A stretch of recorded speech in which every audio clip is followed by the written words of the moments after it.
ফাইন্না মাআল উসরি ইউসরান ইন্না মাআল উসরি ইউসরা, নিশ্চয়ই কষ্টের সাথে স্বস্তি রয়েছে।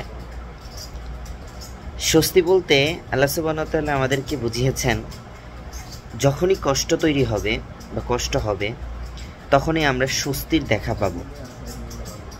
এই স্বস্তিটা এমন নয় যে আনন্দ, এই স্বস্তিটা এমন নয় সুখ, বরং এটা এমন এক অনুভূতি যা আমাদের মনকে প্রশান্তি দেবে।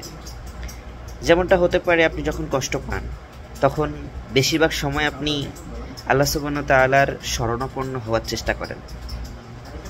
বাস্তব জীবনে যদি আপনি খেয়াল করেন, কষ্টের সময় আপনি যখন সালাত আদায় করেন তখন আপনার সাথে এবং আল্লাহ সুবহানাহু ওয়া তাআলার সাথে দূরত্ব খুব কম, অর্থাৎ আপনি খুব অন্তর থেকে আপনি সালাত একনিষ্ঠতার সাথে আদায় করতে পারেন এবং তখন আপনি একটি তৃপ্তি অনুভব করতে পারেন।